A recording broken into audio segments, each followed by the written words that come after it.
नमस्कार। कहानी संग्रह में हमारे सभी दर्शकों का हार्दिक स्वागत है। दर्शकों, आज 5वां दिन माँ भुवनेश्वरी को समर्पित है। माँ भुवनेश्वरी की प्राकट्य गाथा सुनने से पूर्व अगर आपने हमारे चैनल को सब्सक्राइब नहीं किया तो सब्सक्राइब कर लीजिए। कमेंट में माँ भुवनेश्वरी की जय लिखना न भूलें। संपूर्ण जानकारी के लिए वीडियो को अंत तक अवश्य देखें। दर्शकों, देवी भागवत में वर्णित मणिद्वीप की अधिष्ठात्री देवी हिरिम मंत्र की स्वरूपा शक्ति सृष्टि क्रम में महालक्ष्मी स्वरूपा आदि शक्ति भुवनेश्वरी भगवान शिव की समस्त लीला विलास की सहचरी हैं। जगदम्बा भुवनेश्वरी का स्वरूप सौम्य और अंग क्रांति अरूढ़ है। भक्तों को समित सिद्धियां प्रदान करना इन देवी का स्वाभाविक गुण है। 10 महाविद्याओं में ये 5वें स्थान पर फरगड़ित हैं। देवी पुराण के अनुसार मूल प्रकृति का नाम ही भुवनेश्वरी है। ईश्वरी रात्रि में जब ईश्वर के जगत रूप व्यवहार का लोप हो जाता है, उस समय केवल ब्रह्म अपनी अव्यक्त प्रकृति के साथ शेष रहता है। तब ईश्वर रात्रि की अधिष्ठात्री देवी भुवनेश्वरी कहलाती हैं।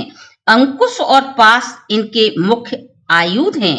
अंकुश नियंत्रण का प्रतीक और पाश राग और आसक्ति का प्रतीक है। इस प्रकार सर्वरूपा मूल प्रकृति ही भुवनेश्वरी है। वो विश्व को वमन करने के कारण वामा, शिवमयी होने से ज्येष्ठा तथा कर्म नियंत्रण, फलदान और जीवों को दंडित करने के कारण रौद्री कही जाती हैं। भगवान शिव का वाम भाग ही भुवनेश्वरी कहलाता है। भुवनेश्वरी के संग से ही भगवान शिव को सर्वेश होने की योग्यता प्राप्त होती है। महानिर्माण तंत्र के अनुसार संपूर्ण महाविद्याएं भुवनेश्वरी की सेवा में सदा संलग्न रहती हैं। 7 करोड़ महामंत्र इनकी सदा आराधना करते हैं। 10 महाविद्याएं ही 10 सोपान हैं। काली तत्व से निगत होकर कमला तत्व तक की 10 विधियां हैं। इससे अव्यक्त भुवनेश्वरी व्यक्त होकर ब्रह्मांड का रूप धारण करती हैं तथा प्रलय में कमला से अर्थात अव्यक्त जगत से क्रमशः लय होकर काली रूप में मूल प्रकृति बन जाती हैं। इसलिए इन्हें काल की जन्मदात्री भी कहा जाता है। दुर्गा सप्तशती के 11वें अध्याय में मंगलाचरण में कहा गया है कि मैं भुवनेश्वरी का ध्यान करता हूँ। इनके श्री अंगों की शोभा प्रातः काल के सूर्य के समान अरुणाम है।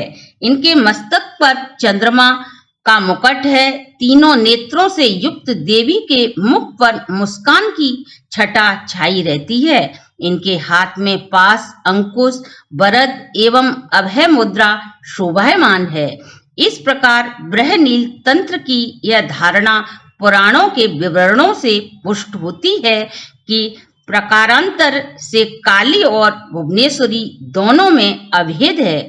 अव्यक्त प्रकृति भुवनेश्वरी ही रक्तवर्णा काली है। देव भागवत के अनुसार दुर्गम नामक दैत्य के अत्याचार से परेशान देवता और ब्राह्मणों ने सर्वकारक स्वरूपा देवी महेश्वरी की आराधना की थी। उनकी आराधना से प्रसन्न होकर भगवती भुवनेश्वरी तत्काल ही प्रकट हो गईं। वे अपने हाथों में बाण, कमल पुष्प तथा शाख मूल लिए थीं। उन्होंने अपने नेत्रों से अश्रु जल की सहस्र धाराएं प्रभावित की। इन धाराओं से भूमंडल के सभी प्राणी तृप्त हो गए।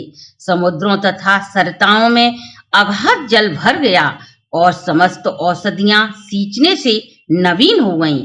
इनके हाथों में लिए शाकों और फलों से प्राणियों का पोषण करने के कारण भगवती भुवनेश्वरी ही शाकुंभरी नाम से विख्यात हुई।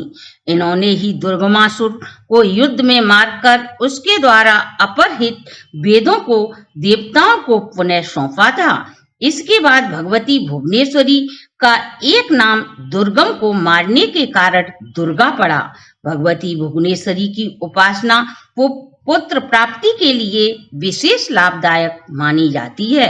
रुद्रायमल में इनका कवच नील सरस्वती तंत्र में इनका हृदय महातंत्राणम में सहर्ष नाम संकलित है। इन महाविद्याओं की आराधना से सूर्य के समान तेजस्वी और ऊर्जा प्रकट होने लगती है। इनकी साधना सिद्धि से व्यक्ति राजनीतिक पद पर आसीन हो जाता है। माता का आशीर्वाद मिलने से धन प्राप्त होता है और संसार के सभी शक्ति स्वरूप महाबली उनके आगे नतमस्तक हो जाते हैं। भुवनेश्वरी माता का मंत्र इस फुटक की माला से ह्रीं भुवनेश्वरी ह्रीं नमः मंत्र की 11 माला जाप करने से माँ भुवनेश्वरी की कृपा प्राप्त होती है। भुवनेश्वरी का शक्तिपीठ वर्तमान में श्रीलंका के नैनाबिधु में स्थित है। ओडिशा के उत्कल वामन भी अपनी राजधानी भुवनेश्वर की अधिष्ठात्री देवी के रूप में माँ भुवनेश्वरी की आराधना करते हैं। माँ भुवनेश्वरी का अति प्राचीन मंदिर गुजरात के गुंजा में स्थित है। प्रसिद्ध सिद्धपीठ आसाम के कामाख्या मंदिर में भी माँ भुवनेश्वरी का मंदिर है। ओडिशा के भुवनेश्वर में लिंगराज में भी माँ भुवनेश्वरी का प्राचीन मंदिर है। दर्शकों, ये थी माँ भुवनेश्वरी की कथा। आशा है आपको हमारी ये वीडियो पसंद आई होगी। अगर आपको हमारी ये वीडियो पसंद आई हो तो कमेंट में माँ भुवनेश्वरी की जय लिखना न भूलें। और यदि अभी तक आपने हमारे चैनल को सब्सक्राइब नहीं किया तो सब्सक्राइब करें, वीडियो को शेयर एंड लाइक अवश्य करें, बेल आइकन को प्रेस करें जिससे हमारी नई वीडियो की जानकारी सबसे पहले आपको प्राप्त हो सके।